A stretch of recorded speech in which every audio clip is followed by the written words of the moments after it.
Welcome to the History Renegade channel. Have you ever wondered how Napoleon Bonaparte, a man of common birth, ascended to the pinnacle of power in France? This tale of ambition and power begins on the sun-drenched island of Corsica. Born to a family of minor nobility, young Napoleon was soon dispatched to France for his education, a journey that would ignite his limitless ambition. In the rigorous halls of French military academies, Napoleon's exceptional intelligence began to shine. His peers marveled at his strategic mind, his professors astounded by his grasp of complex theories. But it was his relentless ambition, that unquenchable thirst for greatness, which truly set him apart. For Napoleon, mediocrity was never an option. He yearned for more, always pushing, always striving. Napoleon Bonaparte, the young Corsican boy, was not merely content with dreaming of greatness. He was determined to grasp it. Little did he know then how far his journey would take him. Destiny had great plans for this young Corsican boy, who was yet to transform the face of Europe. As we delve further into the life of Napoleon Bonaparte, we find him stationed in Paris after his schooling, a young officer in the French army. But how did this Corsican outsider climb the ladder of the French military? It was a time of turmoil in France, with the French Revolution sweeping the nation. The monarchy had been overthrown, and the country was in chaos. Amidst this turmoil, Napoleon saw an opportunity. He aligned himself with the radical Jacobin party and quickly rose through the ranks. His strategic acumen and relentless ambition didn't go unnoticed. He was given the command of the artillery at the siege of Toulon, where he ousted the British forces, earning him national recognition and a promotion to brigadier general. But it was during the 13 Vendémiaire, a royalist rebellion against the revolutionary government, that Napoleon truly made his mark. With a whiff of grape shot, he successfully crushed the rebellion, saving the National Convention from a coup. This victory propelled him to the forefront of French politics, and he was appointed commander of the French army in Italy. This was the turning point in Napoleon's career, a stepping stone towards his future glory.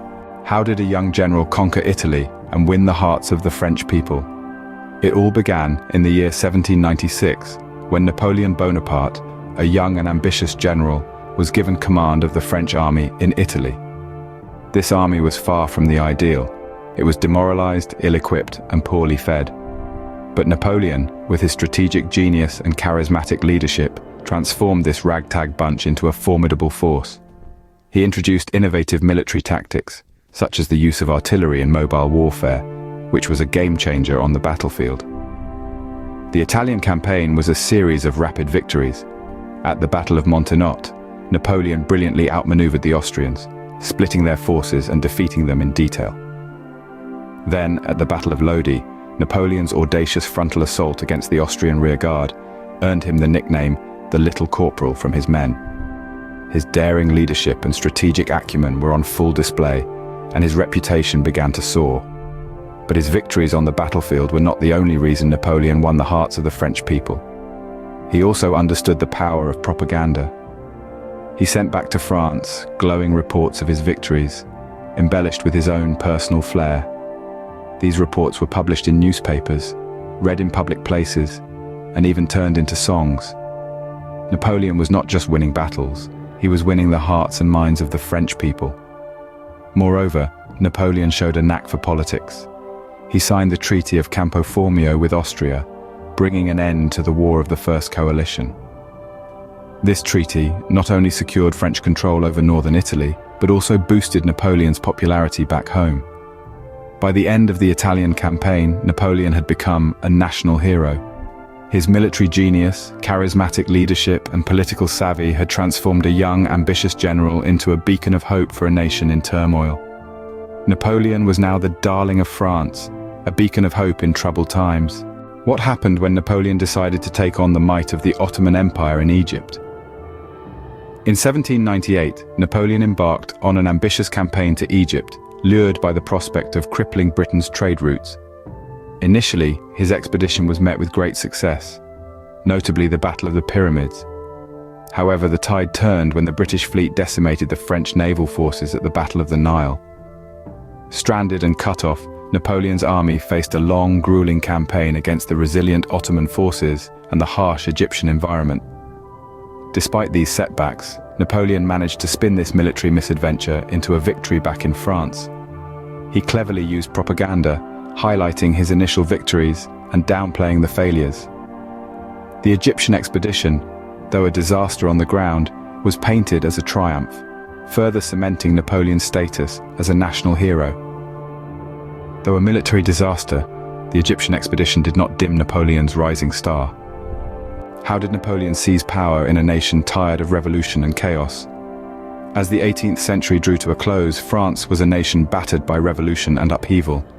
The radical Jacobins had been overthrown, the monarchy was a thing of the past, and the Directory, a group of 5 directors, was struggling to maintain control.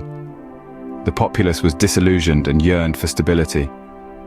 Enter Napoleon Bonaparte, a military hero fresh from his Egyptian campaign, with a reputation for victory and a keen political mind. In this chaos, Napoleon saw opportunity. His eyes were set on the highest seat of power. He hatched a plan, a coup, known as the Coup of 18 Brumaire, named after the date in the French Republican calendar. This was not a bloody, violent uprising. No, Napoleon was too clever for that. This was a calculated, strategic takeover. On November 9th, 1799, or 18 Brumaire, year 8, Napoleon, with the help of his brother Lucien, who was the president of the Council of 500, managed to convince the directors to step down, arguing that they were under threat from a Jacobin plot. The council, under the sway of Lucien's eloquent words and Napoleon's reputation, agreed to a provisional government, with Napoleon at its helm. The coup was a masterstroke of political maneuvering.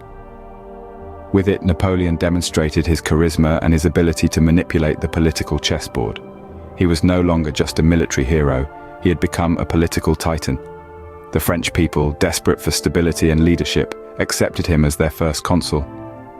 They saw in him a beacon of hope, a man who could bring order from the chaos. Napoleon's rise to power was not a product of luck or circumstance. It was the result of a calculated strategy, a keen understanding of the political climate, and an innate ability to seize the moment. His coup was a testament to his political acumen and charisma. Napoleon had now seized the reins of power, but his journey was far from over.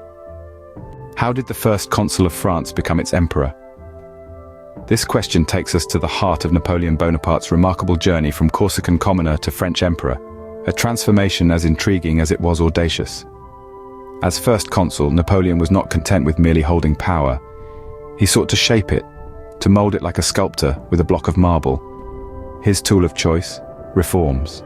Sweeping, transformative and far-reaching reforms that would echo through the corridors of time, shaping France, and indeed, Europe for centuries to come. He began with the legal system, introducing the Napoleonic Code, a set of civil laws that provided for equal rights and abolished privileges based on birth. He restructured the French education system, laying the foundation for the lycées we know today. He streamlined the tax system, making it more efficient and less burdensome for the common man. But Napoleon was not just a reformer, he was a consolidator. He knew how to seize power, and more importantly, how to keep it.